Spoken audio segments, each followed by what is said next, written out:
For 30 days, you must take control of your mind. It will think only about what you permit it to think. Each day for this 30-day test, do more than you have to do. In addition to maintaining a cheerful, positive outlook, give of yourself more than you've ever done before. Do this knowing that your returns in life must be in direct proportion to what you give. The moment you decide on a goal to work toward, you're immediately a successful person. You're then in that rare and successful category of people who know where they're going. Out of every 100 people, you belong to the top 5. Don't concern yourself too much with how you're going to achieve your goal.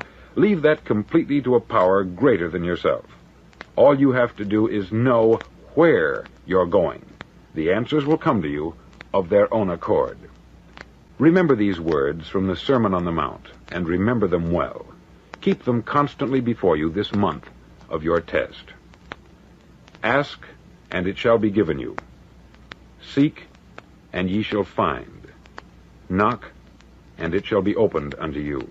For every one that asketh receiveth, and he that seeketh findeth, and to him that knocketh it shall be opened. It's as marvelous and as simple as that.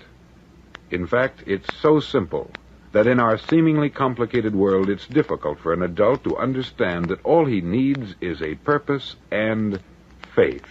For 30 days, do your best. If you're a salesman, go at it as you've never done before, not in hectic fashion, but with the calm, cheerful assurance that time well spent will give you the abundance in return you deserve and want. If you're a homemaker, devote your 30-day test to complete giving of yourself, without thinking about receiving anything in return, and you will be amazed at the difference it makes in your life. No matter what your job, do it as you've never done it before for 30 days. And if you've kept your goal before you every day, you'll wonder and marvel at this new life you've found. Dorothea Brand, outstanding editor and writer, discovered it for herself and tells about it in her fine book, Wake Up and Live. Her entire philosophy is reduced to the words, act as though it were impossible to fail. She made her own test with sincerity and faith, and her entire life was changed to one of overwhelming success. Now you make your test for 30 full days. Don't start your test until you've made up your mind to stick with it. You see, by being persistent, you're demonstrating faith. Persistence is simply another word for faith. If you didn't have faith, you would never persist. If you should fail during your first 30 days, by that I mean suddenly find yourself overwhelmed by negative thoughts, you've got to start over again from that point and go 30 more days. Gradually, your new habit will form until you find yourself one of that wonderful minority to whom virtually nothing is impossible. Don't forget the card. It's vitally important as you begin this new way of living. On one side of the card, write your goal, whatever it may be. On the other side, write the words we've quoted from the Sermon on the Mount. Ask, and it shall be given you. Seek, and ye shall find. Knock, and it shall be opened unto you. In your spare time during your test period, read books that will help you. Inspirational books like the Bible, Dorothea Brand's Wake Up and Live, The Magic of Believing by Claude Bristol, Think and Grow Rich by Napoleon Hill, and other books that instruct and inspire. Nothing great was ever accomplished without inspiration. See that during these crucial first 30 days, your own inspiration is kept at a peak. Above all, don't worry. Worry brings fear, and fear is crippling. The only thing that can cause you to worry during your test is trying to do it all yourself. Know that all you have to do is hold your goal before you. Everything else will take care of itself. I got rich by the time I was 31. Here's the best advice I give my teenage friends. It was easy. What can I tell you? It was hard? No, it was easy. I'm a millionaire by 31. Let me tell you how I did it. I got 3 reasons why I got rich by the time I was 31. Let me give you those. Here's number 1. I lived in America. I mean, how lucky can you get? America's easy. That's why everybody wants to come here. People haven't plotted and schemed for 50 years saying if I could just get to Poland, everything would be okay. No. No. The boat people are not desperately trying to get to Vietnam. No. They're not squeezing through the fence to try to get into Mexico. No.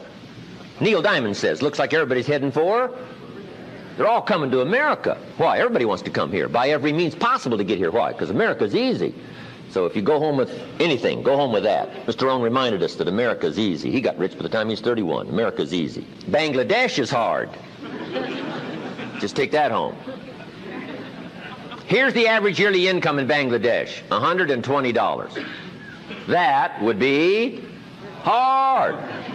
Tell me hard versus easy. So America's easy. Cambodia would be hard. The Khmer Rouge killed 2 million Cambodians to make communism work. That's hard. America is easy. India would be hard. They got their challenges these days. Tough. America's easy. China would be really hard. Underline really and make a study. It's hard. America's easy. And now in about 90 days you can have that memorized. I'm telling you, that's all you need. I got rich by the time I was 31. I lived in America. America's easy. Now here's number 2. I found an opportunity. That's all you got to do in America, search for an opportunity. Take the first one, right? Try it. If that isn't it, it leads to another. One door closes, another door opens. This is what's exciting about America. It's full of opportunity. A chance to try, and then what? Try again, and then what? Try again. Never run out of opportunity to try. See if you can't better your life and your health and your future and your bank account and your income. Make your fortune here. I lived in America, number 1. Found an opportunity, number 3. Number 2, here's number 3. I found a teacher. What a grand and glorious, unique thing that was for me at that time in my life. I found a teacher willing to teach me. And his teaching came in 2 parts. Here's what it was, very simple. Number 1, Mr. Rohn, you have evidently messed up between ages 19 and 25. Now, I could understand that, but he didn't leave me there. He said, now here's the answers on how to change it all, the next 6 years, so that the next 6 years won't be like the last 6. What an incredible teacher. Taught me how to have a whole brand new 6 years. First 6, what? I messed up. Second 6, what? I got it right. Second 6 years, I became a millionaire. During that second 6 years, the government was about the same. I'm telling you. Interest rates were about what? The same. The pay scale was about what? The same. Lord knows my negative relatives were the same. Circumstances were about the same. The economy was about the same. The unions and their philosophy was about the same. What was going on around me was about the same. Then how come I got rich that second 6 years? I was not the same. I changed.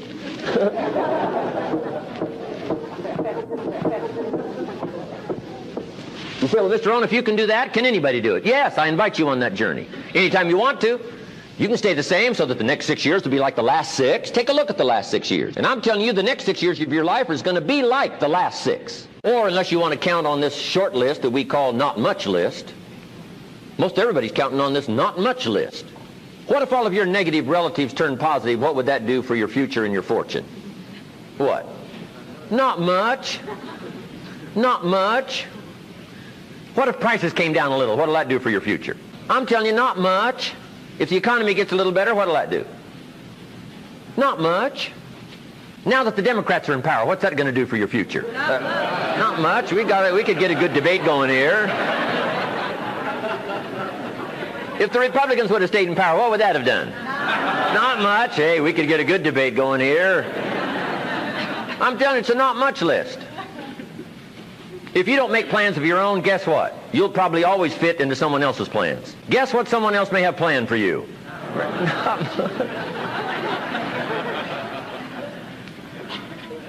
Then what's going to make the difference? You're going to have to make the difference. You're going to have to take charge. Now, Mr. Schoaf, my teacher, gave me a promise, and I want to give you that promise now. Here was the promise I got, and I bring it to you. Here's what my teacher said. If you will change, Mr. Rohn, he said, if you will change, everything will change for you. You don't have to change the government. You don't have to change prices. You don't have to change taxes. Forget all that. He said, if you will change, everything will change for you. And the first thing you start changing is what? Your philosophy. You start changing your mind. You start changing how you think. You start picking up new ideas and information. Gather new knowledge. Make better decisions about what's valuable. And I'm telling you, if you'll do that, your whole life will change. Your health will change. Your relationship with your family will change. Your ability to cope with challenges and problems will change. I'm telling you, income, promotions, all of it will change. If you will change, it'll all change. If you won't change, it isn't going to change. You can keep your fingers crossed if you want to and hope they'll straighten it out. You can wish for the wind not to blow quite as severe, but I'm telling you, wishing for the wind to change in your favor, we call naive at best. Don't do this any longer. Wish for a better wind. The key is to wish for the wisdom to set a better sail. Utilize whatever wind it blows to take you wherever you want to go. That is the philosophy I picked up at age 25, and it revolutionized my whole life. And here's what I found. I found it was easy. I got rich by the time I was 31, and it was easy. Now here's my definition of easy. Got to jot this down. My definition of easy, meaning something I could do. I figure if it's something you can do, it's easy. Now here's a parenthesis. Parenthesis, I worked hard at it. I found something I could do which was easy, but I worked hard at it. I got up early and stayed up late, worked hard that 6 years. But what I did was easy, meaning it was something I could do. You say, well, Mr. Rohn, if it was so easy, how come everybody else around you during that 6 years, how come they didn't get rich? Here's why. It's easy not to. How else would you describe it? That's it. You say, no. For all of the rest of them, it was hard for them and it was easy for you. That's not true. You couldn't debate me on that in front of this intelligent audience. But here's the challenge. Let me give it to you in a philosophical phrase. I tend to be a little philosophical. Here it is. The things that are easy to do are also easy not to do. That's the difference between success and failure. So you've got the choice here today of one of two easies. Easy to or what? Easy not to. I can give you in one sentence how I got rich by the time I was 31. Here it is in one sentence. I did not neglect to do the easy things I could do every day for 6 years. Underline. I did not neglect. That's the key. I found something easy I could do that led to fortune, and I did not neglect to do it. Major reason for not having everything you want in America. Major reason for not having more of what you want in America. More health, more money, more power, more influence, more everything. Major reason why you don't get it. Simple answer. Neglect. Neglect. And here's the problem with neglect. It starts as an infection. And if you don't take care of it, it becomes a disease. And here's what else is the problem. One neglect leads to another. Neglect to do wise things with your money, you'll probably neglect to do wise things with your time. Neglect to do wise things with your time, you'll probably neglect to do wise things with your business. One leads to another, leads to another. Pretty soon, neglect has you by the throat, emptying your purse, emptying your heart, emptying all of your chances for equities and power and all the good things. Neglect. What if you should be walking around the block every day for your good health and you don't? I'm telling you, you're on the wrong track. You should do it, you could do it, you don't do it. That's called formula for disaster. All you've got to do is let that and a few other things accumulate for 6 years, and now you're driving what you don't want to drive, wearing what you don't want to wear, living where you don't want to live, doing what you don't want to do, maybe having become what you really didn't want to become. I'm telling you, that's it. Just neglect along, drift along, and it's got you by the throat. It'll take all your values, leave you with just a little bit of dust in a summer wind, and it'll soon be gone. I hope I said that well. That's it. It's where I found myself at age 25 until my teacher came along and said, Mr. Rohn, up till now you've messed up. Let's see if we can't clean that up, change it all. I did. Changed my life. Not just the money, all the rest of the values that came pouring in when I understood that it was me. It was me. So take the easy approach. This stuff's easy to figure out. Getting rich is easy. I teach it to teenagers. How to be rich by 40, 35 if you're extra bright. This stuff is not difficult.